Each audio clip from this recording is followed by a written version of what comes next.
Selamat siang, Bapak dan teman-teman semua. Kami dari kelompok 10, saya Rotua dan rekan saya Emia ingin mempresentasikan hasil dari eksegese kami dari kejadian 11 ayat 1 sampai 9. Selamat menyaksikan. Nah, ini teksnya dalam bahasa Ibrani dan bahasa Indonesia, terjemahannya. Nah, struktur dari terjemahan di atas tadi, perikop ini dibagi menjadi 2 bagian. Bagian pertama ayat 1 sampai 4 merupakan bagian pemberontakan manusia. Ayat ke-5 sampai 9 bagian dari campur tangan Tuhan dan hukuman Tuhan pada manusia yang memberontak. Dari ayat pertama sampai ayat terakhir berpuncak pada ayat 5a sebagai kesimpulan. Struktur perikop ini yaitu struktur kiastik. Nah, sebagai berikut. Nah, yang bagian A, seluruh bumi memiliki satu bahasa ayat 1. B, manusia berangkat ke sebelah timur menjumpai tanah datar di Sinear, ayat 2. C, mereka berkata satu dengan yang lain, ayat 3a. D, marilah kita membuat batu bata, ayat 3b. E, marilah kita dirikan bagi kita, ayat 4a. F, kota dan menara sampai ke langit, ayat 4b. Dan G, turunlah Tuhan, ayat 5a. F aksen, kota dan menara, ayat 5b. E aksen, didirikan oleh anak-anak manusia, ayat 5c. Dan D aksen, marilah kita hancurkan, ayat 7a. E aksen, mereka tidak mengerti bahasa masing-masing, ayat 7b. Dan B aksen, manusia diserahkan ke seluruh bumi, ayat 8. Dan A aksen, Tuhan mengacau balaukan bahasa seluruh bumi, ayat 9. Berikutnya, narator banyak menggunakan kata pengulangan untuk menekankan pesan yang ingin disampaikan, seperti kata marilah, baiklah, demikianlah. Nah, ini ditekankan narator untuk mendeskripsikan manusia yang penuh semangat untuk mempertahankan identitas mereka dan mengontrol kekayaan mereka, yaitu manusia. Narator juga menekankan ada ironi di dalam komandang Tuhan tentang pergi ke, dan pergi ke, ayo kita turun. Dan akhirnya adalah anti klimaks, mereka meninggalkan. Nah, kota setengah dibangun ini terlalu cepat menjadi monumen untuk aspek manusia ini, seperti dikatakan Kidner 2019. Ini maksudnya dalam kejadian 11 ayat 19 ini secara garis besar ingin menggambarkan pemberontakan manusia yang mencoba menggagalkan tujuan Tuhan. Namun Tuhan selalu turun tangan mengembalikan manusia pada jalan Tuhan. Nah, bagian berikutnya eksegese. Yang pertama, seluruh bumi memiliki satu bahasa, ayat 1. Seperti dalam terjemahan bahasa Indonesianya, adapun seluruh bumi satu bahasanya dan satu logatnya. Kejadian 11 ayat 1. Nah,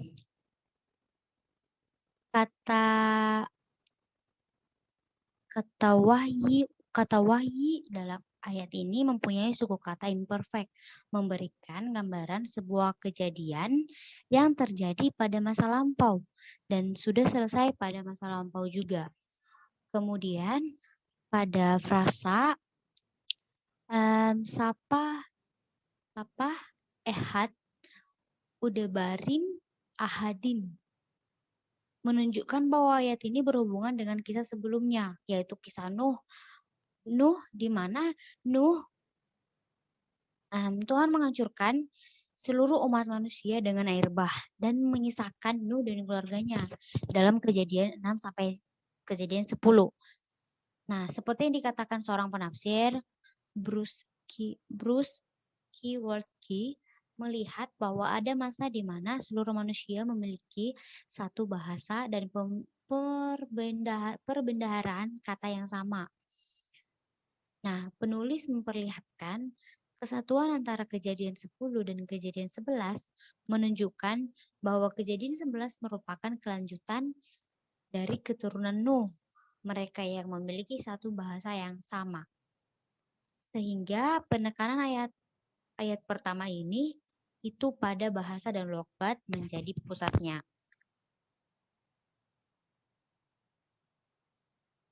Yang kedua, manusia berangkat ke sebelah timur menjumpai tanah datar di Sinear, itu ayat kedua. Seperti dalam terjemahannya, maka berangkatlah mereka ke sebelah timur dan menjumpai tanah datar di tanah Sinear. Lalu menetaplah mereka di sana. Kejadian 11 ayat 2. Nah, kata benasam menguraikan kata preposisi kal infinitive construct. Sufiks orang ketiga maskulin jamak. Nah, pronoun sufiks merujuk kepada noun dari kal.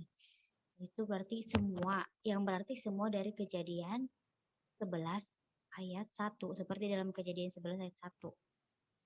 Nah, berikutnya ini kata nikah memiliki noun feminin singular memberi tujuan kepada kata wayeseu yang menggunakan kata kerja orang ketiga maskulin jamak yang menunjuk kepada apa yang dilakukan oleh semua manusia di dunia, yaitu kal yang tadi saya sebutkan di atas. Sehingga bisa ditafsirkan bahwa tujuan manusia pada saat itu adalah sama.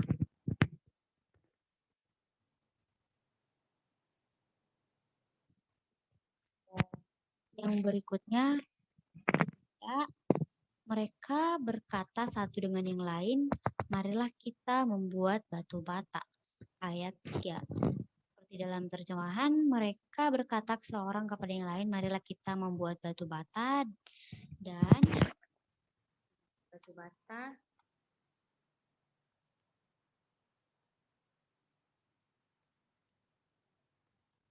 dan membakarnya baik-baik. Lalu bata itulah yang dipakai mereka sebagai batu dan tergala-gala sebagai tanah liat. Kejadian 11 ayat 3. Nah, yang pertama kata habah diikuti dengan bentuk kata kohortatif yang memberikan pengertian sebuah express intention or desire. Williamson 1987 menunjukkan keinginan bersama manusia untuk merancangkan sesuatu yang berkaitan dengan bagian selanjutnya, yaitu pada ayat 3b maupun ayat keempat. Di sini penulis ingin menggambarkan secara mendetail mengenai batu bata yang akan dibakar secara baik itu dalam Kejadian 11 ayat 3 tadi, 11 ayat 3 tadi, dan pembuatan tergala-gala. Tergala-gala itu seperti sejenis aspal sebagai semen bagi batu bata tersebut. Nah, juga kata mereka, marilah kita dirikan bagi kita sebuah kota dan menara dengan sebuah menara yang puncaknya sampai ke langit. Dan marilah kita cari nama supaya kita jangan tersesat ke seluruh bumi. Ini Kejadian 11 ayat 4. Pada kejadian ini muncul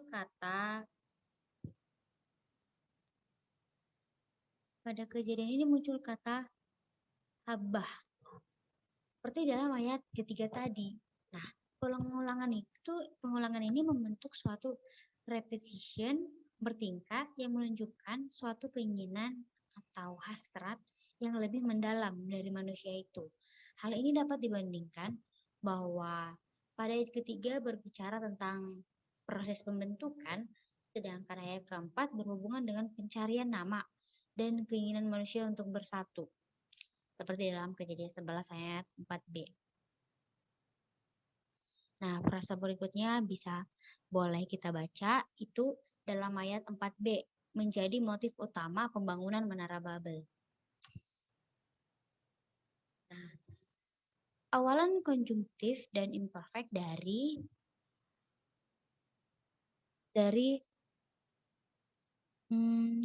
Vena Aseh memiliki suasana yang berbeda dari Kejadian 11 ayat 1. Yaitu pada bagian ini menunjukkan harapan akan sesuatu yang akan terjadi di waktu yang akan datang, yang sifatnya masa depan. Sehingga frasa yang berikutnya yaitu pen penapus cenderung diterjemahkan dengan kata supaya. Nah, supaya menunjukkan harapan yang terjadi dari apa yang dikerjakan. Nah, kejadian 11 ayat 4 ada penekanan yang dituliskan oleh penulis yang bertujuan untuk membandingkan usaha manusia dan anugerah Allah. Sekian dari saya, akan dilanjutkan oleh rekan saya. 5. Turunlah Tuhan melihat kota dan menara. Lalu turunlah Tuhan untuk melihat kota dan menara yang didirikan oleh anak-anak manusia itu. Pada ayat yang kelima ini penulis secara menarik langsung menggunakan kata atau bentuk kal imperfect 3 apocopated imperfect apocopate. Biasa digunakan sebagai tanda metaphorical meaning atau bersifat kiasan. Dalam ayat 5 ini menunjukkan tindakan Allah yang maha kuasa terhadap tindakan manusia yang tak berharga. Penulis Kejadian ingin menekankan bahwa apa yang paling hebat yang bisa manusia lakukan tetap merupakan manusia yang kecil dibandingkan kemahakuasaan Allah. Di ayat yang keenam, Tuhan berfirman mulai dari sekarang apapun juga yang mereka rencanakan, tidak ada yang tidak dapat terlaksana. Dan firman ini dan ia berfirman bahwa mereka ini satu bangsa dengan satu bahasa untuk semuanya. Inilah baru permulaan usaha mereka. Mulai dari sekarang, apapun juga yang mereka rencanakan, tidak ada yang tidak akan dapat terlaksana. Kata ini muncul pertama kalinya di Alkitab. Dalam Kejadian terdapat dalam ayat ini menekankan kepada satu bangsa. Kata ini merujuk kepada seluruh manusia seperti dalam ayat 1 pada bagian ini. Menurut Skinner memiliki makna bahwa the reference is not merely to the completion of the tower, but to other enterprise which might be undertaken in the future. Hal ini menunjukkan bahwa adanya pemberontakan yang terus-menerus akan terjadi dan diciptakan manusia secara sengaja untuk melawan Allah, sehingga Allah mengambil tindakan untuk menghentikan usaha manusia agar tidak semakin jatuh.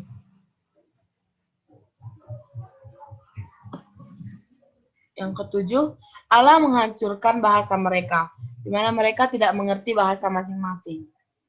Baiklah kita turun dan mengacau balaukan di sana bahasa mereka, sehingga mereka tidak mengerti lagi bahasa masing-masing. Dalam ayat ini terdapat pengulangan kata yang ada pada ayat ketiga dan keempat, yaitu kata menunjukkan respon Allah terhadap ayat 3 dan 4 ini. Pada ayat ini juga muncul kata, ini boleh teman-teman baca, yang mengulang dari ayat 5. Hal ini menunjukkan penekanan bahwa Allah harus turun melihat apa yang manusia lakukan. Maka penulis menunjukkan adanya jarak yang jauh antara tempat manusia, antara menara yang manusia anggap mencapai langit. Namun kenyataannya Allah turun untuk dapat lebih dekat lagi dengan manusia. Setelah Allah turun lalu dikatakan Allah mengacau bahasa mereka. Manusia diserahkan ke seluruh bumi. Demikianlah mereka diserahkan Tuhan dari situ ke seluruh bumi. Dan mereka berhenti mendirikan kota itu. Pada ayat 8 ini diawali dengan penekanan kata ini yang menunjukkan Tuhan adalah faktor utama di balik kehancuran bahasa dan gagalnya rencana pemberontakan manusia. Dan sedangkan kata ini merupakan lawan dari harapan manusia pada ayat ke-8 ini. Menunjukkan apa yang ada di ayat 4, bukanlah sesuatu rencana manusia yang tidak baik. Sehingga akibatnya dikacaukan bahasa mereka oleh Allah. Seperti frasa yang digunakan oleh penulis. Mereka berhenti mendirikan kota itu. Hal ini menunjukkan bentuk kegagalan manusia akibat dari kedaulatan Allah. Selanjutnya, sambungan Tuhan mengacau balakan bahasa seluruh bumi. Itulah sebabnya sampai sekarang nama kota itu disebut Babel, karena dari situlah dikacau balakan Tuhan bahasa seluruh bumi, dan dari situlah mereka diserakkan Tuhan ke seluruh bumi. Dalam ayat ini penulis bukan hanya menekankan hukuman Allah kepada manusia, akan tetapi ada tanda anugerah. Pada ayat 9 ini dinyatakan bahwa nama dan kemuliaan bukanlah hasil dari manusia, namun merupakan hasil dari anugerah Allah kepada manusia. Maka dapat disimpulkan bahwa Menara Babel merupakan pemberontakan total seluruh manusia terhadap Allah. Kisah Menara Babel menekankan pemberontakan pasti menghasilkan hukuman, namun hukuman Allah juga disertai serta anugerah Allah agar manusia dapat hidup lebih baik dan sesuai dengan rencana Allah dan bukan rencana manusia. Selanjutnya, pembahasan teologi dari Kejadian 11 ayat 1 sampai 9. Di sini cerita Menara Babel ini dapat dipahami sebagai pengakuan iman bangsa Israel pada kekuasaan Tuhan yang mengatur dan mengarahkan dunia sesuai kehendaknya, atau sombong terhadap Allah dan berakhir bencana. Di mana Nimrod dapat disebut sebagai orang yang pertama kali mulai merintis pembangunan kota-kota besar itu. Dan selanjutnya, Allah menggagalkan rancangan manusia dengan mengacau balaukan bahasa yang mereka gunakan sebagai alat nomor 1. Kisah Menara Babel ini merupakan kisah tentang kesombongan manusia yang melawan kehendak Allah dan menyamakan diri dengan Yang Maha Kuasa. Kita tidak boleh terjebak pada pikiran bahwa manusia itu yang selalu merasa diri hebat dengan kemampuannya yang justru mendatangkan bencana ataupun malapetaka.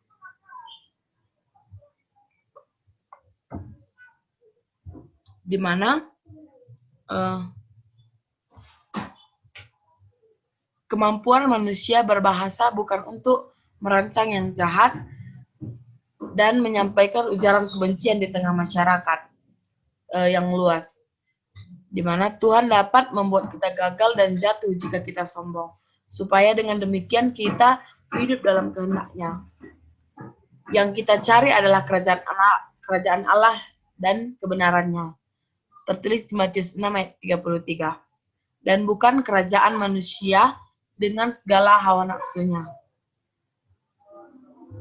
Dari Kejadian 11 ayat 1 sampai 9 ini kita dapat melihat teologinya itu bahwa segala hal yang sombong, yang tidak baik dilakukan manusia itu, segala hal sombong yang terhadap Allah yang dilakukan manusia itu akan berakhir bencana. Jadi segala sesuatu, segala tindakan yang ada dari hati kita atau ada dari manusia yang melukai hati Allah atau mencurnakan hati Allah, semua akan memiliki konsekuensi pada akhirnya, menjadi suatu bencana di dalam kehidupan manusia. Dan relevansi galian firman Tuhan ini dalam kehidupan beriman juga adalah orang percaya dan realitas konkret di sekitar kita. Keangkuhan dan kesombongan akan berakhir pada kegagalan atau bencana. Tidak ada yang dapat mengagalkan rencana Tuhan, justru sebaliknya. Tuhan mampu mengagalkan rencana hebat apapun milik manusia di kolong langit ini. Jadi segala hal yang ingin manusia buat, segala hal yang manusia rencanakan, tapi kalau Tuhan tidak mengizinkan, hal itu bisa saja semuanya hilang dan bisa tidak terlaksana. Tetapi jika manusia memiliki rencana, memiliki kehidupan yang setia dalam menyembah Tuhan dalam kehidupannya setiap harinya, Tuhan akan selalu memberikan hal yang baik terjadi dalam kehidupannya. Berikut daftar pustaka dari kelompok kami. Sekian dan terima kasih dari presentasi kami. Saya Emia Papayosa dan Rotua Juliarti. Kami mengucapkan banyak terima kasih.